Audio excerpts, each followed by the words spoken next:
त्यांना निवेदन दिलेलं आहे. काय मागणी आहे, काय प्रकरण आहे? मौजे धारूर येथे दलित स्मशानभूमी बांधकाम मंजुरी मिळाली होती.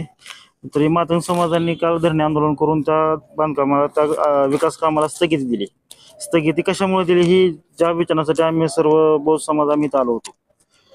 तर वास्तविक पाहता स्मशानभूमीचं बांधकाम हे आमच्या नियमानुसार ग्रामपंचायतने आम्हाला एका शेतकऱ्याने आम्हाला 2 गुंठे जागा स्मशानभूमी बांधकामासाठी दानपत्र 1985ला दिली होती.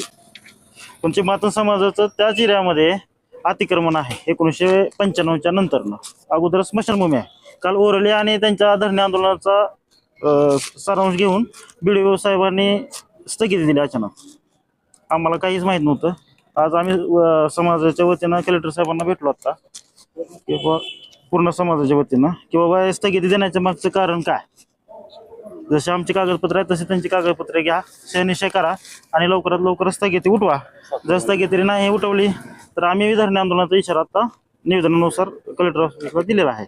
आपल्याकडे काय जागेची म्हणजे रेकॉर्ड काय आहे? आमच्याकडे जागेचा 7/12 आहे, जागेची 8 आहे, फेरफारची नकल आहे. हो का, हे कार्यकारी तहसीलची नोंद आहे 2 तहसील आणि 7/12 ही आहे जागेचा. 2 गुंठे जागेची नोंद आहे 7/12.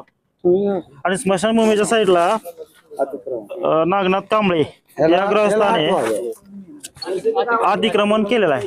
वास्तविक पाहता त्याची 15x15ची जागा होती. शेतकऱ्याची काही अडचण नाही. तरी स्थानिक लेवलच्या राजकारणाचा थोडा इंटरफेअर होऊन त्या स्थगिती देण्याचं कारण आहे. आता आपली मागणी काय?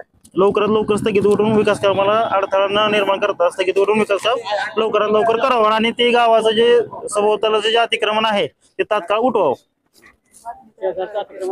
जर अतिक्रमण नाही उठवलं तर आम्ही धरणे आंदोलनाचा इशारा दिलेला आहे. नाव सांगा. मी लखन गायकवाड. तर आज आम्ही मौजे धारूर येथून आलेलो आहोत की आमची दलित वस्तीमधील जी स्मशानभूमी आहे ती मंजूर असून काम अंतिम टप्प्यात आलेलं आहे. परंतु मातंग समाजाने जाणीवपूर्वक ते काम थांबवलेलं आहे आणि BDO साहेबांनी कोणताही पत्रव्यवहार न करता स्टेजचं डायरेक्ट पत्र केलेलं आहे. त्यासाठी आम्ही डायरेक्ट कलेक्टर साहेबाला भेटण्यासाठी आलेलो आहोत.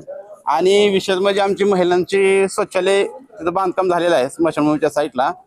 तर नागनाथ कांबळे यांनी जाणीवपूर्वक त्याच्यावर अतिक्रमण करून सध्या तो स्वतःच्या हितासाठी वापरत आहे आणि तोच उलट कलेक्टर ऑफिसला अर्ज करत आहे की आम्हाला याचा त्रास आहे किंवा हे बांधकाम चालू आहे. त्यांनी जाणीवपूर्वक 15x15